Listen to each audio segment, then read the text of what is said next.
kahit ng pang-aabuso ng ating gobyerno at ang pang-aapi ng mga mangilan-ngilan na mga politiko, ay kalma lang tayo at matatapos din itong ating paghihirap dito sa bansang Pilipinas. May awa po ang Diyos.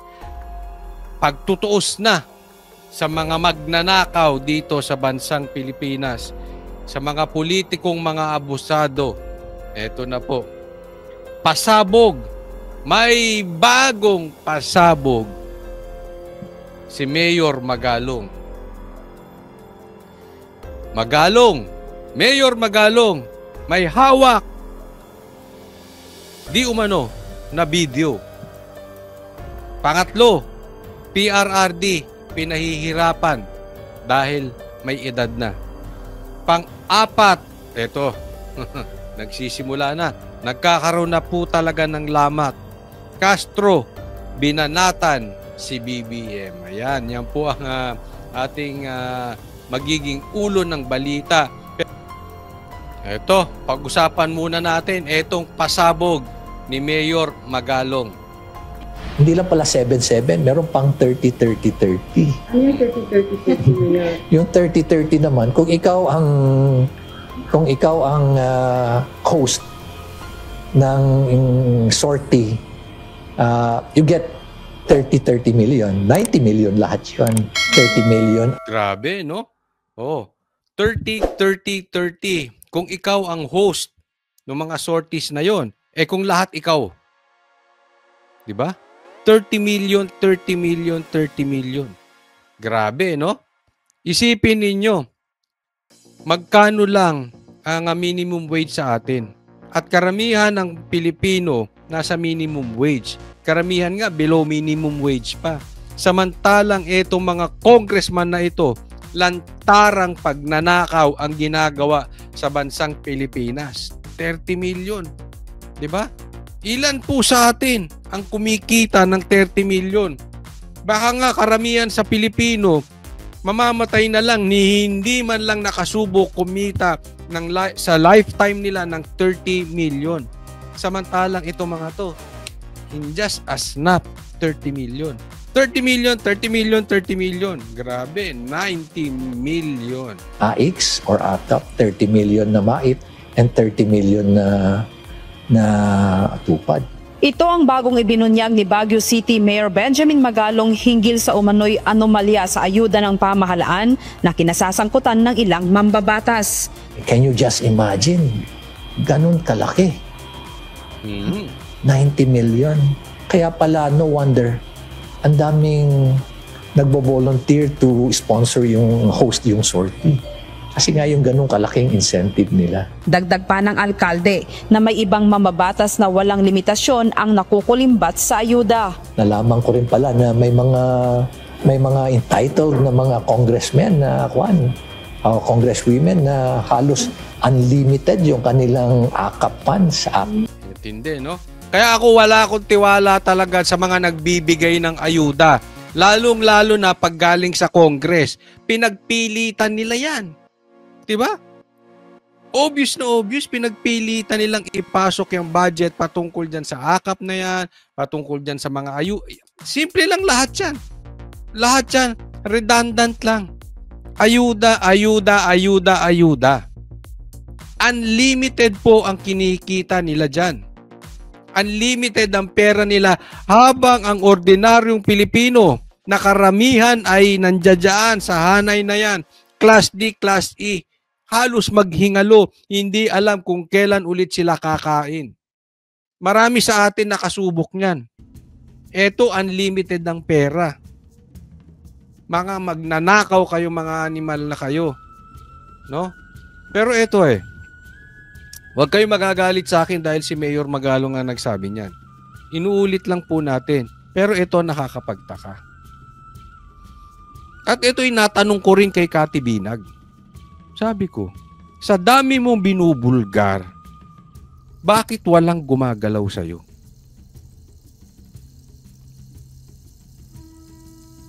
Ito rin, si Magalong, Mayor Magalong, may 777 na, may 30-30 pa.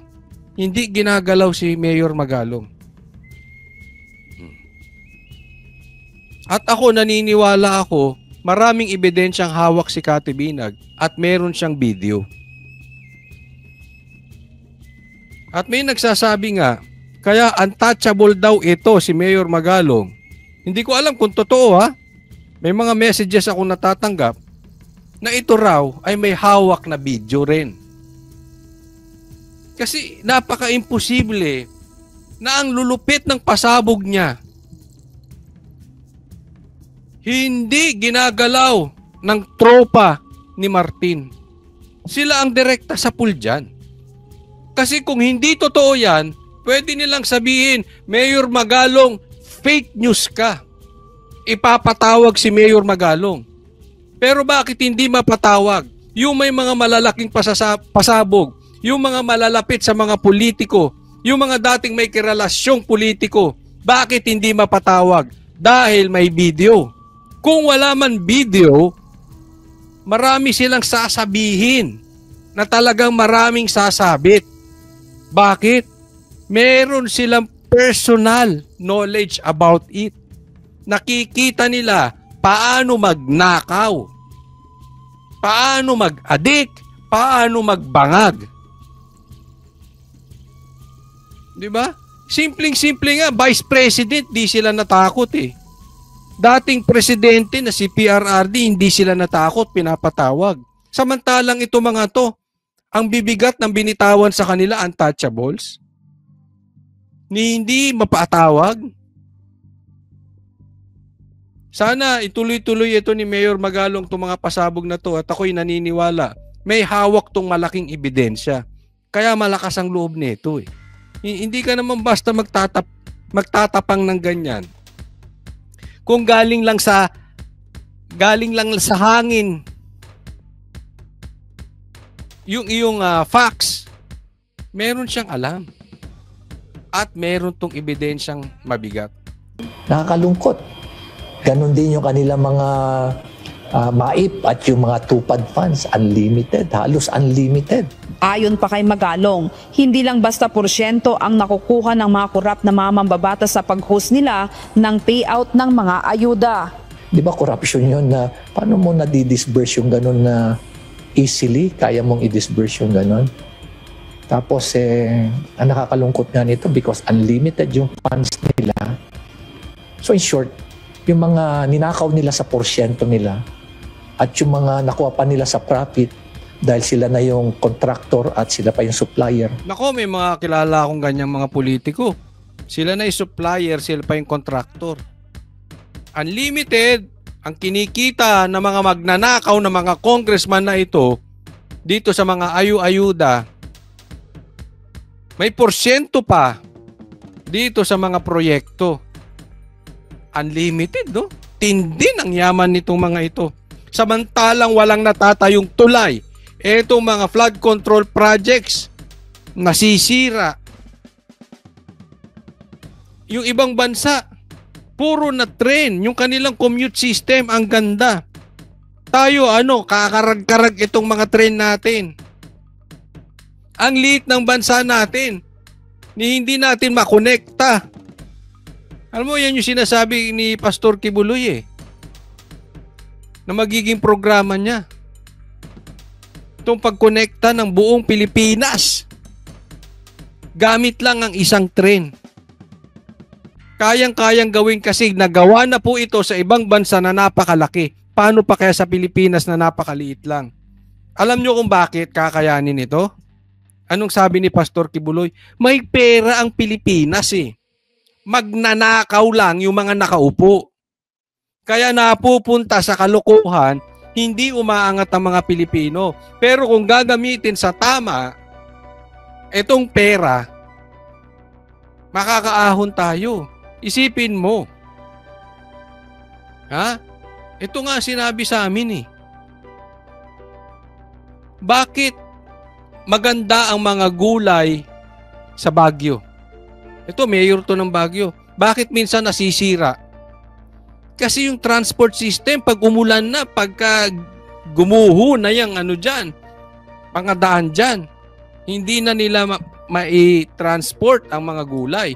Samantalang kung may mga tren tayo, From one point, from one end. Simula sa norte hanggang sa south ng Pilipinas, train lang. Ang daming makikreate na trabaho niyan. Ang daming negosyong magagawa niyan. Instead na nag-i-import tayo ng mga gulay, prutas, bigas, kung tayo na ang naggumagawa, tayo na nagpuproduce at kaya nating i-transport back and forth kung saan man. Palitan, trade, buong Pilipinas. Ang dami makikreate na trabaho. Saan nakapokus ang mga Pilipino ngayon? Ayuda. Bakit? Ang dyan ang nakawan. Kaya walang asenso Pilipino eh. Dahil sa mga lintik na politiko na sinasabi ni ito ni Magalong. Unlimited kung magnakaw. Lantaran na po sila. Hindi pa pala nila na ilalabas.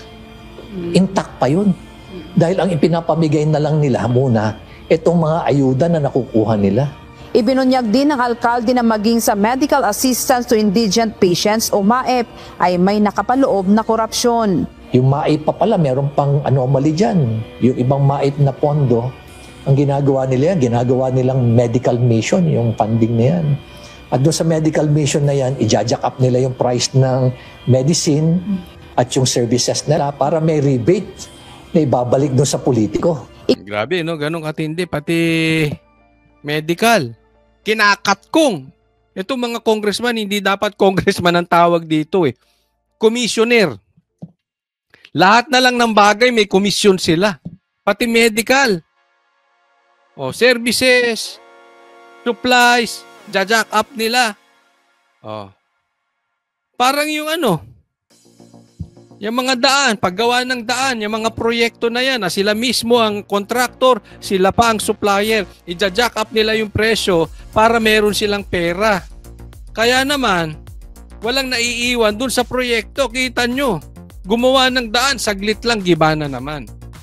Ganyan po ang kinakapuntahan ng korupsyon natin. Wala tayong matino eh. Diba? Yung sinasabi ko, kung gumawa lang tayo ng maayos na tren, hanggang sa anak ko, hanggang sa apo ko, hanggang sa apo ko sa tuhod, makikinabang. Itong ayuda na yan, wala yan, bukas tapos na yan, bigyan mo yung tao, nanakawin pa yan. Kinadismaya ni Mayor Magalong ang tila kawalan ng pakiramdam ng matiwaling mambabatas na ang dapat sanay pakinabangan ng mahihirap nating kababayan ay napupunta pa sa kanila. Nakakalungkot isipin na ganun na katindi, ganun na ang level ng corruption na as if it's now being committed with impunity. Tinan nyo. Magnakaw ka sa grocery. Pag titinginan ka ng tao, huhulihin ka ng gwardya. Magmumukha kang tanga. Nakakahiya. Magnakaw ka lang halimbawa ng tinapay, tasty. Oh. Nakakahiya ka. Pero itong mga politiko, lintik kung magnakaw, milyon, bilyon kung magnakaw. Ang yayabang pa. Magnanakaw na kayo, ang yayabang nyo pa. Yung mga magnanakaw ngayon nakabarong. Ang gagara ng sasakyan, ang gagara ng relo. Pag nagsalita, akala mo ang lilinis. May bodyguard pa ang animal. Di ba? Pambihira. Oh. Unfair. Well, ano magagawa natin? Binoto nyo eh. Hindi. Ha? Wag na kayong boboto ng magnanakaw, ha? Please lang. Yung iba nga, magnanakaw na, adik pa. Pambihira, oh. Nawala na silang pakiramdam. Manhid na sila. Manhid. Pag tinignan mo sila, di ba? Yung pag nakagawa ka ng kasalanan, ang ordinaryong tao na mabuti, pag nakagawa ng kasalanan, nakokonsensya. Itong mga magnanakaw na ito.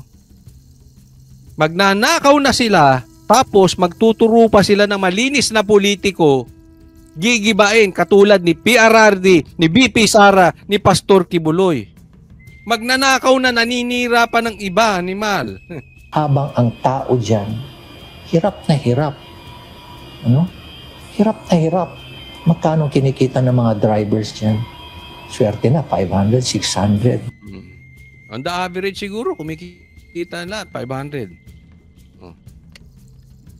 Sila, 500 million. Mga vendors, 400, 500. Habang yung iba rito sa mga napakakurap na politiko, they can easily make ₱1 billion in a year. Ang Hindi ko ma-imagine yun. Paano kaya kung kumikita ako ng ₱1 billion in 1 year? Ang dami ko sigurong natutulungang tao. Hindi na ako magyayabang. Katulad nito mga politiko na ito. Nagpapalagana pa ng droga mga anak. Ay, naku. pinakamatindi dito ay nagagamit pa nila ito sa panloloko sa mga botante. At nakikita mo nga yung ibang congressman, pag magsalita pa sila, di ba? Ayuda raw is the best thing that ever happened. Mga ganon. Tingnan mo, no? Ganun sila kayabang. Magnanakaw na, ang yabang pa. Oh, di ba? Ginagamit pa itong mga kababayan natin, no? Ayuda is the best thing that happened. Ito mong kayabangan. Di ba? O kaya kung wala si ganito, walang akap. Wala si ganito, walang maip. Kung wala si ganito, walang tupad. Kung wala si ganito, walang ayuda. Kung walang si ganito, walang akap. So, sinong tinataas natin dyan? Hello!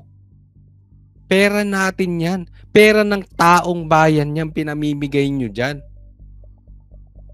Bakit nagyayabang yung mga politiko na sila pa ang nagsasabi na buti nga kay ganitong politiko dahil nagkaroon ng ayuda?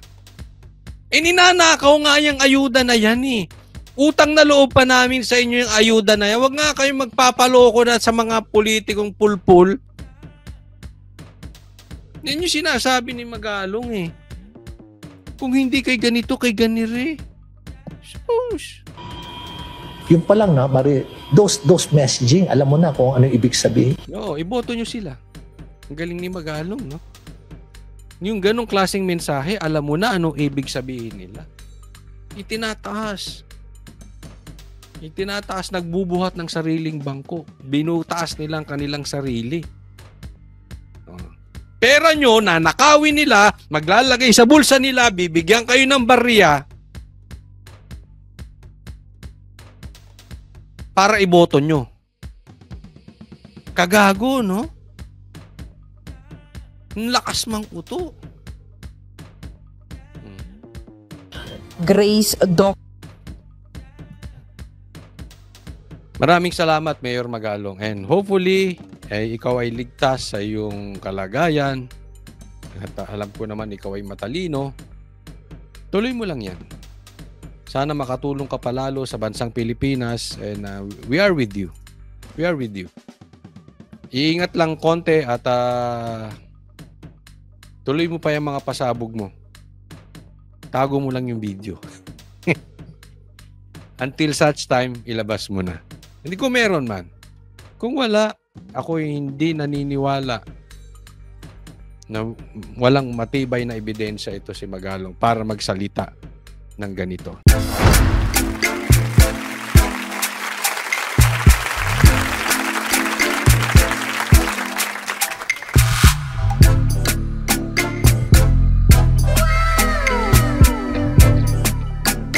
The next performance will start momentarily.